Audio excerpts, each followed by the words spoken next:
Hi hello welcome to PUC exam preparation channel. ಇಂದು ನಡೆದ ಸಮಾಜ ವಿಜ್ಞಾನ SSLC 10ನೇ ತರಗತಿಯ ಇಂದು ನಡೆದ ಸಮಾಜ ವಿಜ್ಞಾನ ಕೀ ಆನ್ಸರ್ ನೋಡೋಣ.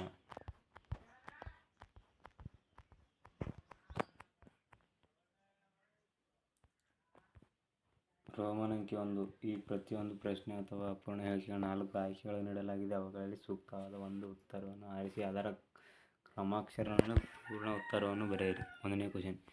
ವಿಶ್ವದ ಯಾವುದೇ ಶಕ್ತಿ ಬಣಕ್ಕೆ ಸೇರದ ನೀತಿಯು ಅದನ್ನು ಸಿ. ಕರೇಶನ್ ಅಲಿಪ್ತ ನೀತಿ ಎನ್ನುವರು.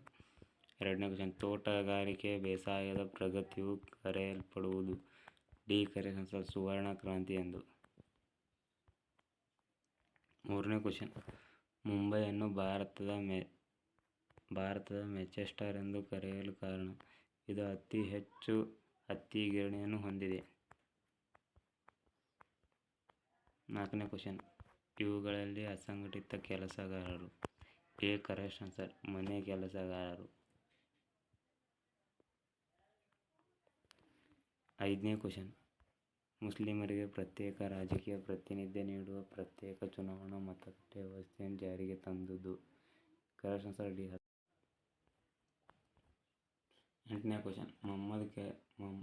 ಮಹದ್-ಕೆರೆ ಮತ್ತು ಕಲ್ಯಾರಾಮ್ ಚಳವಳಿಯನ್ನು ಡಾ. ಬಿ. ಆರ್. ಅಂಬೇಡ್ಕರ್ ಅವರು ರೂಪಿಸಿದ್ದು ಕರೆಕ್ಟ್ ಆನ್ಸರ್ ಎ. ಅಸ್ಪೃಶ್ಯರು ಕನಿಷ್ಠ ಮಟ್ಟದ ಅವಕಾಶಗಳನ್ನು ವಂಚಿತರಾಗುವುದನ್ನು ನಿರೂಪಿಸಲು. ರೋಮನ್ ಅಂಕಿ 2. ಈ ಪ್ರತಿಯೊಂದು ಪ್ರಶ್ನೆಗೂ ಒಂದೊಂದು ವಾಕ್ಯದಲ್ಲಿ ಉತ್ತರಿಸಿ. 9ನೇ ಕ್ವಶನ್.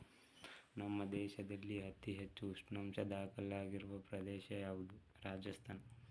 ಹೆಣ್ಣು ಭ್ರೂಣ ಹತ್ಯೆ ಎಂದರೇನು? ಹೆಣ್ಣು ಮಕ್ಕಳು ಸಣ್ಣವರಿದ್ದಾಗಲೇ ಹತ್ಯೆ ಮಾಡುವುದನ್ನು ಹೆಣ್ಣು ಭ್ರೂಣ ಹತ್ಯೆ ಎನ್ನುವರು. 11ನೇ ಕ್ವಶನ್. ಬ್ಯಾಂಕಿನ ಯಾವ ಖಾತೆಯಲ್ಲಿ ದಿನಕ್ಕೆ ಎಷ್ಟು ಬಾರಿಯಾದರೂ ವ್ಯವಹರಿಸಬಹುದಾಗಿದೆ? ಚಾಲ್ತಿ ಖಾತೆ. 13ನೇ ಕ್ವಶನ್. ನಮ್ಮ ಸಂವಿಧಾನದ ಯಾವ ವಿಧಿಯು ಅಸ್ಪೃಶ್ಯತೆ ಆಚರಣೆಯನ್ನು ನಿಷೇಧಿಸಿದೆ? 17ನೇ ವಿಧಿ.